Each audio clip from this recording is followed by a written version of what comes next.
Do we have too much government? We need to put people ahead of corporate profits. This system is so lopsided. This threat is a real threat to democracy. And I think that's really important. That's something we haven't been doing in this country for a long time. Where do you start? What do you do? How do you do it? Access to Democracy is made possible in part by a donation from Firefly Credit Union.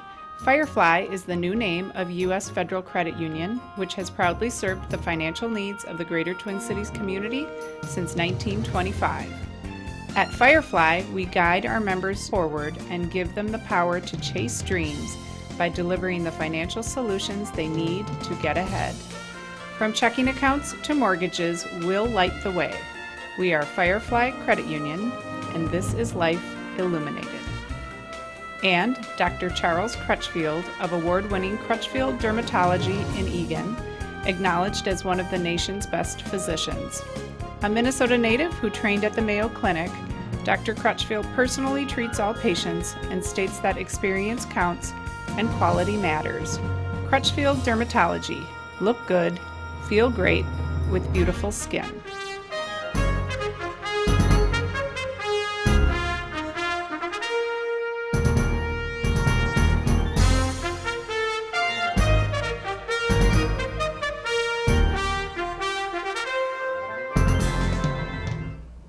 Welcome.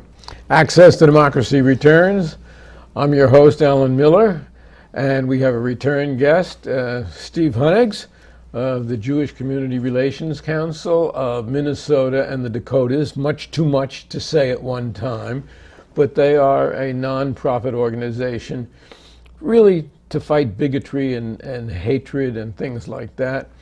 And sometimes Steve goes to Inver Hills to do this program, but today he decided to come here. I made it to the right place. I had to get that in.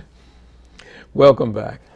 Alan, it's always a pleasure to be here, and let's begin by saying happy, healthy, joyous, blessed Thanksgiving to you and Sharon and the entire Access to Democracy family. Thank you for having me on the program. Well, thank you. It's a great pleasure. You're a wonderful host and moderator and impresario.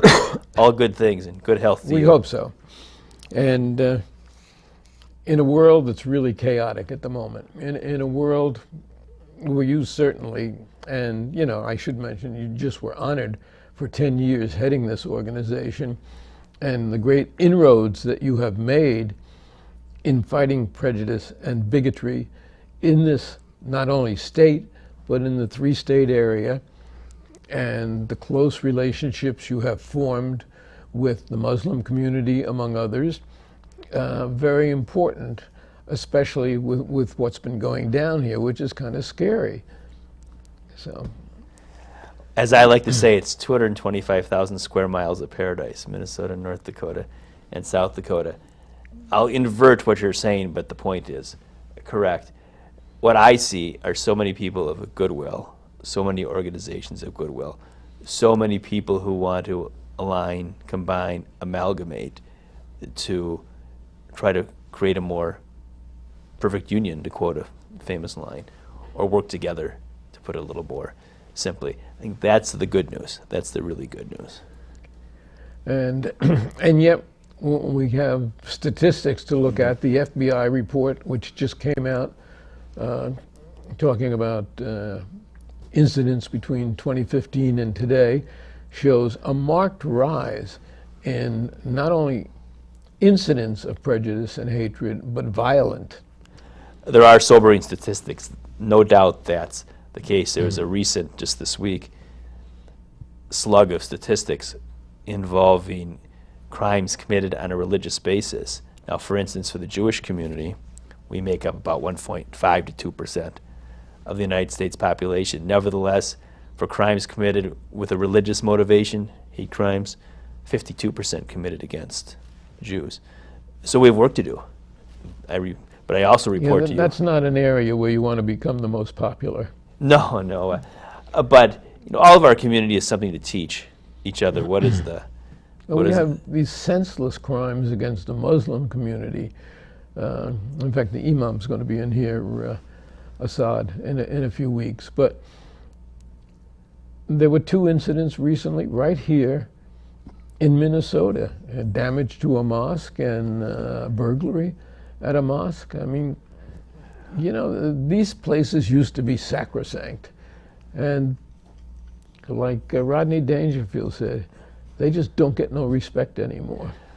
If you're talking about the July bombing at the mosque in Bloomington, Right. awful, a terrible act, frightening act. And nevertheless, to see how the community came together in the aftermath, I was there hour, 2, 3 hours afterwards on Sabbath, on Shabbat. But it was my sense it was important to be there. News conference and leading officials, priests, ministers, people from all different religions and faiths came together. Really important. And 2 days later, on the football field, or the field behind the mosque, hundreds and hundreds and hundreds of Minnesotans gathering to express their solidarity as well as their opposition and disdain for people who would attack a mosque. Really important, Alan, right? It is. And there's just so much armed insanity in the country right now. You know, people attacking grammar schools. My God, I'm not talking about Connecticut, I'm talking about what happened last week, where fortunately school was alerted and went into lockdown so that one student was wounded, I believe, none were killed.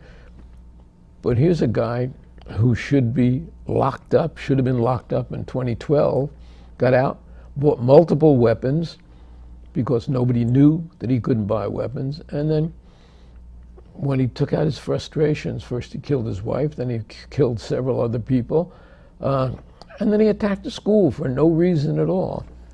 Senseless to me. This amazing country of democracy and liberty and some of the world's most generously minded people has this awful strain of violence, and we see it happen repeatedly, time and again, time and again, time and again, and all people of goodwill have to resolve that we're at a serious deficiency in this country if we cannot address our issues of violence, particularly gun violence, right? You have a capacity to look at the cup half full. I have a tendency to look at the cup with several drops left in the bottom. And that's why we have such good conversations, right? Maybe. Sharon says that I always take worst case scenario and you take best case scenario, so. I'm not sure at the end of the day our views differ all that much. Nevertheless, it takes all sorts of inspirations in life. Some people have to look at the world and point out its faults. We have a whole prophetic tradition behind it, do we not?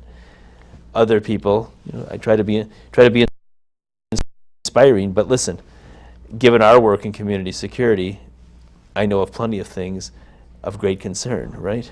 But I also know of plenty of things that we should celebrate. Can I tell you one story right now? Absolutely. You know, I brought along, because I always like to bring along artifacts to your wonderful show, a book about a fellow named Herman Stern, and then a documentary that was just completed. Well, let's do a close-up, Okay. if Ben can do it, on the mission of Herman Stern. In the book, and here, we'll hold up the documentary, but this is also a wonderful book by an author from former professor at Minnesota State Moorhead, Terry Shoptow, and now the documentary by a documentarian from Fargo named Art Phillips. But if you don't mind, I'll tell you a little bit about it, okay? Love to.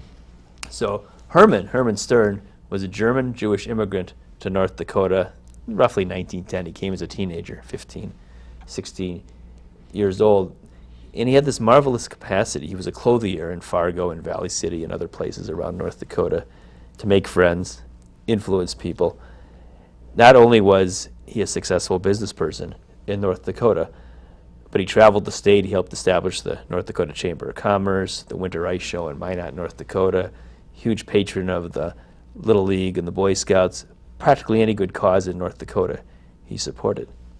Come the time of the Kristallnacht, and this goes to your issue of civility. Come the time of the Kristallnacht. Which is the night of broken glass in Germany in 1938. Yes, pogrom. It was a pogrom. Yes. A synchronized pogrom by the German government against its Jewish citizens. People were desperate to leave, right? People were desperate to leave Germany and Austria, those who hadn't been able to escape. Well, they saw several dozen people who were killed that night. Shops were desecrated. Books were burned. 20,000 people were thrown into camps, Jewish citizens really, although many of them were released within a month, but still it was a wake-up call Sure. to Germany's Jews and Europe's Jews that, hey, this guy is for real. Well, it terrorized the German and Austrian Jewish populations.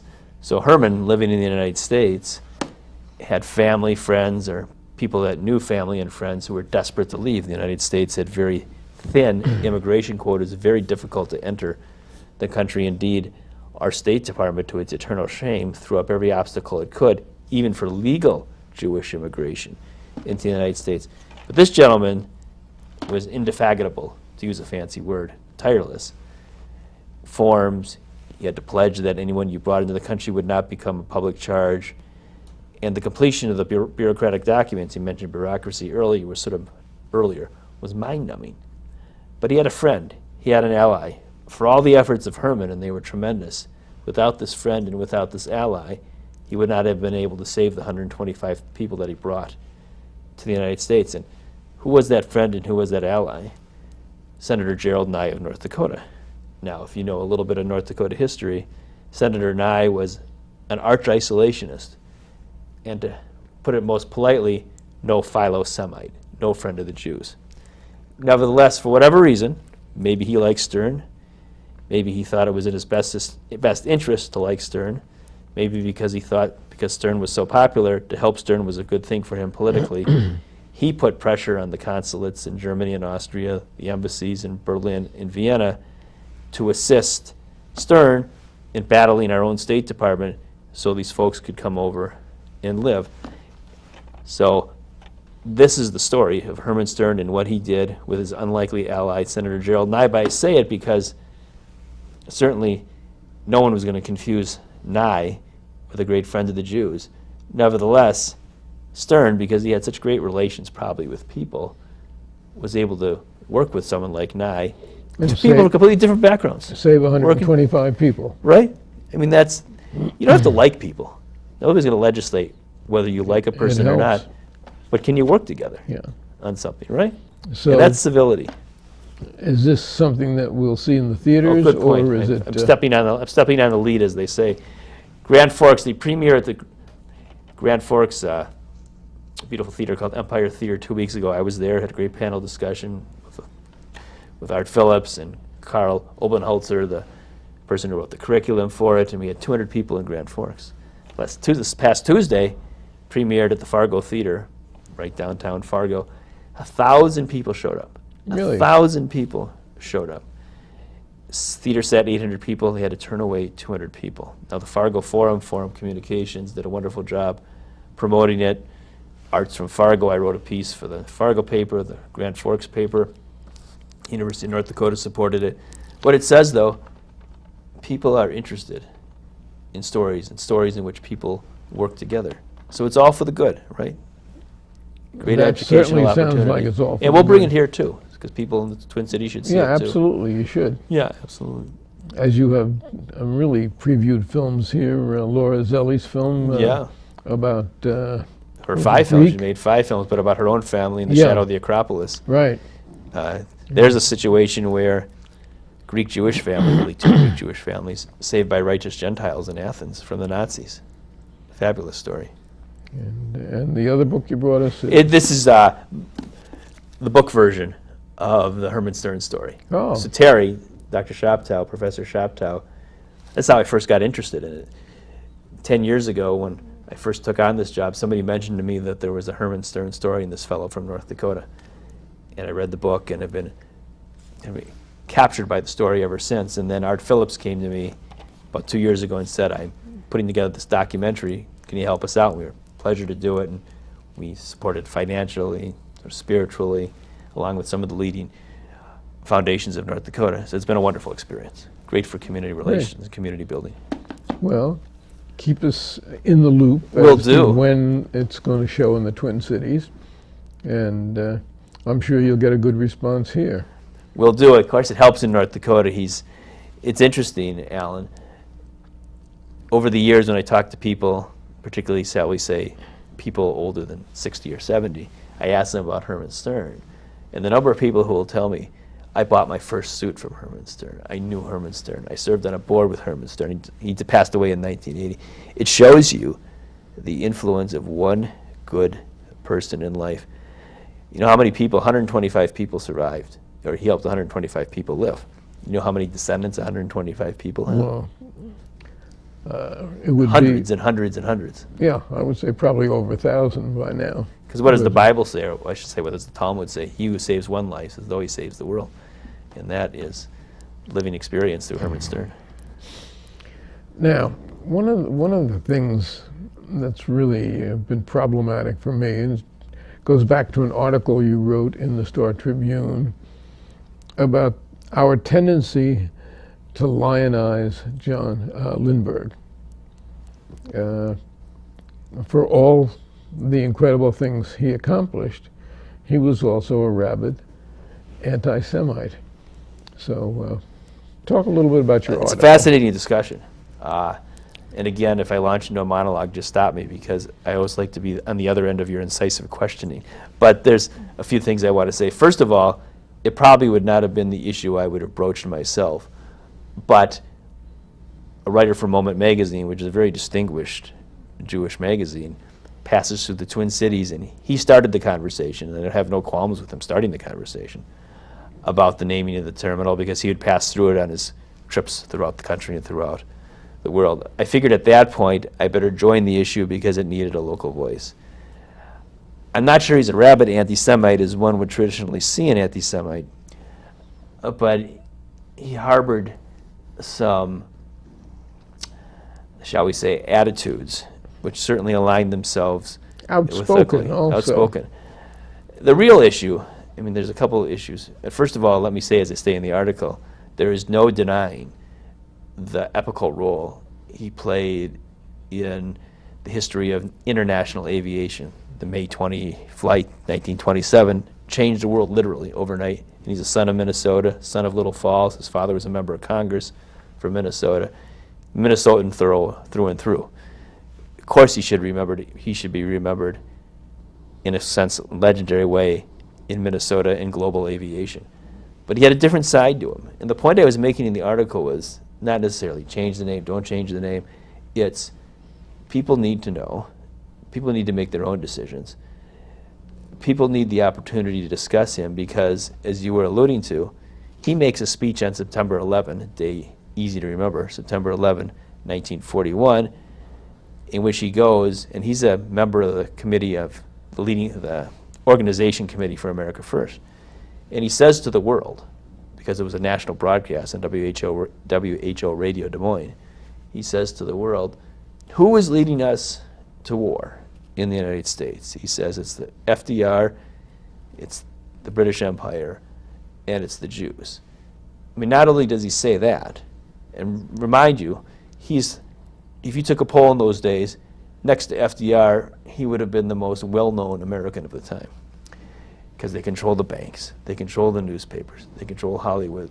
The worst tropes of anti-Semitism, conspiracy theory, at a time when this country faced significant internal anti-Semitism, at a time when Britain alone stood against Hitler. It was combustible. He didn't necessarily, I don't think, understand the full impact of what he was saying. Interesting to see, Alan, the contemporary response to it. St. Paul paper in particular essentially labeled him a Nazi for making the comments. There was an editorial 2 days later, have it in the file, should have brought it with me, in which they more or less labeled Lindbergh a Nazi for what he said. I don't think he was a Nazi. He trafficked with Goering. He received a decoration from Goering which he never gave back. He's a complicated, multi-dimensional figure in life. And if we're going to name our airport for him, people need to know all sides of him. That's my point. And, well, I like Terminal 1 and Terminal 2. So Well, the airport folks themselves want to go in that direction, Terminal 1, Terminal 2. I wrote the article another reason, because to praise the airport, because our Transfer of Memory exhibit, starting sometime probably next week when they finish assembling it, is going to be there at the airport. Our color portraits of Minnesota Holocaust survivors.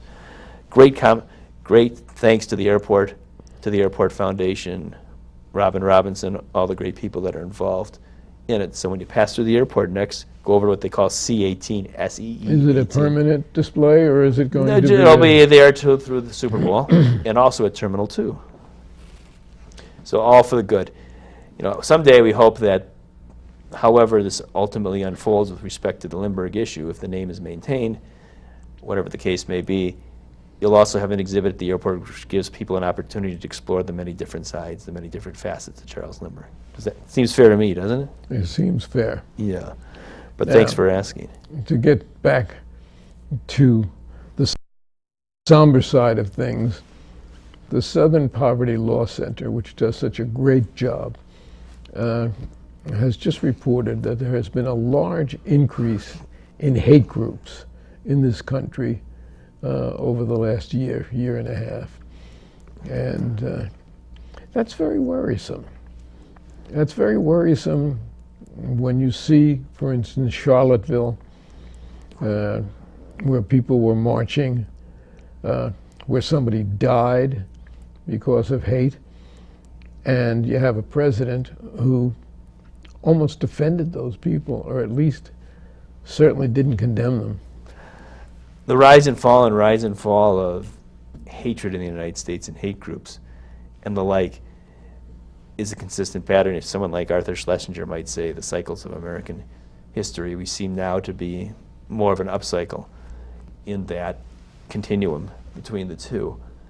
You got to keep in mind, you know, we've always had issues going back with hate groups, whether Gerald L.K. Smith or Gerald Winrod or people from all over the world, neo-Nazis, silver shirts during the war, German-American Bundists who were pro-Nazi and the like. Who certainly were very active here. in this community.